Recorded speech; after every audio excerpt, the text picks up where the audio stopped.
Bienvenue sur la chaîne Énergie Masculine, la chaîne 100% testostérone.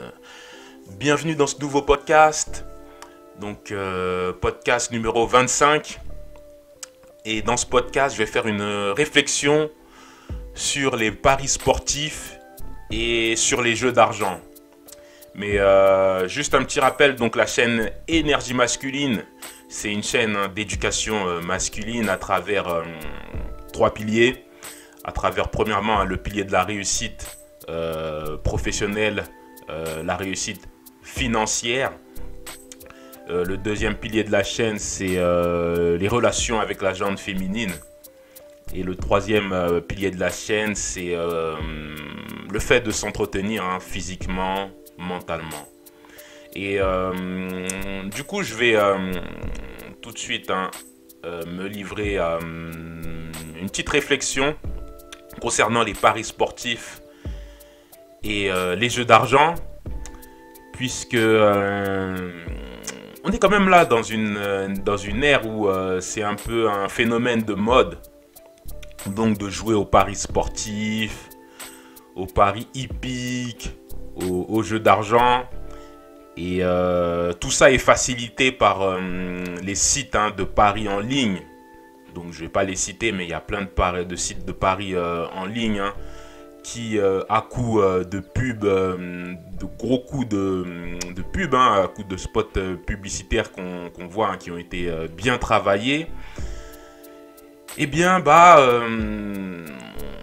y a toute une partie de la jeunesse qui est tentée de rentrer dans le cercle des paris sportifs.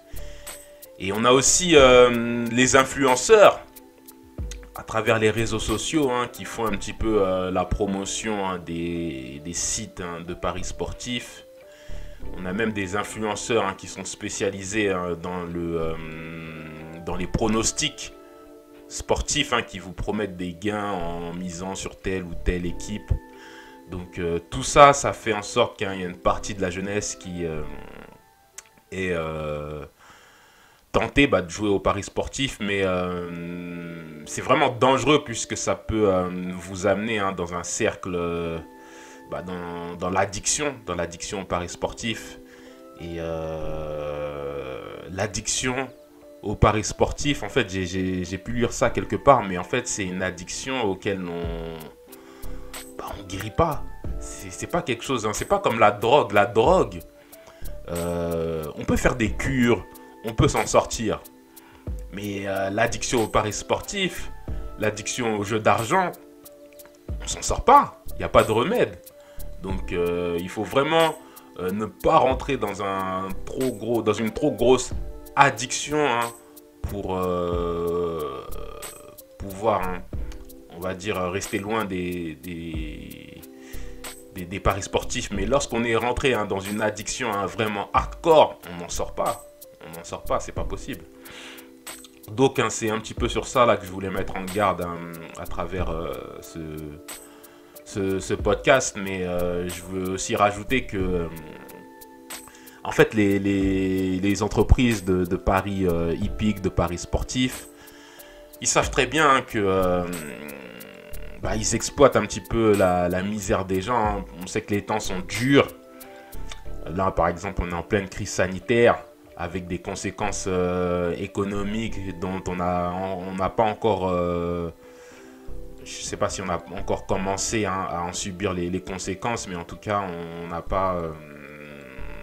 les conséquences de la crise sanitaire au niveau économique risque d'être grave. Là, on ne sait pas encore où est-ce que ça va nous amener. Mais donc, il y a une exploitation de la misère qui est faite par ces sites de paris sportifs. Donc, eux, ils s'enrichissent, mais vous appauvrissez en faisant vos paris. Et puis, bon, je sais qu'à court terme, on peut très bien faire un coup. Allez, on peut gagner une grosse somme un jour, mais à long terme, on ne peut pas vraiment être gagnant. En fait, à long terme, c'est la maison de paris sportifs qui est gagnante, c'est pas vous. Donc, là, je me positionne quand même du côté d'un mec qui, je vais pas dire que j'ai jamais joué aux jeux d'argent, aux jeux de paris sportifs, mais moi, j'ai jamais été un gros parieur de toute façon. Donc, c'est pas un problème pour moi de me passer de ça. Mais faites attention, hein, surtout aux plus jeunes, hein, lorsque vous vous mettez dedans. Et aussi, faites appel à votre logique, puisque je sais, hein, quand j'étudiais à travers les cours de maths, de probabilité, il y a des techniques, hein, pour calculer, hein, la probabilité de gain, etc. Et quand on fait des calculs, je sais pas, si je prends le loto par exemple, au loto, la chance de gagner le gros lot, franchement, c'est quasiment infini. Enfin, la chance de gagner au loto, elle est très très très très mince. C'est quasiment impossible. Donc si vous faites des calculs, vous avez peut-être une chance, hein, sur 1 million, donc c'est maigre. Vous n'avez pas de chance de gagner au loto. Donc ça sert à rien de compter sur les paris sportifs, sur les jeux de hasard pour, hein, gagner votre vie. Donc l'alternative, hein, par rapport à ça, c'est que vous devez déjà réfléchir à bâtir un projet, quelque chose de concret, de solide, mais quelque chose qui concerne un projet qui concerne, j'ai envie de dire, le monde réel, la vie réelle. Donc ça peut être un projet de bâtir, hein, une petite affaire.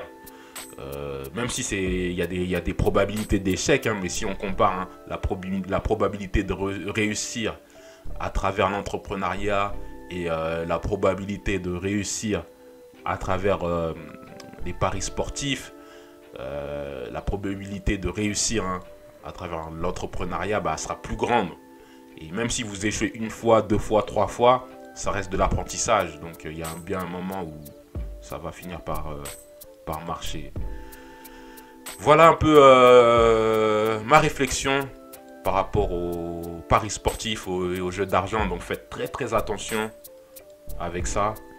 Donc je vais m'arrêter là par rapport à ce podcast. Et on se dit à la prochaine pour un nouveau sujet. Allez, ciao, portez-vous bien.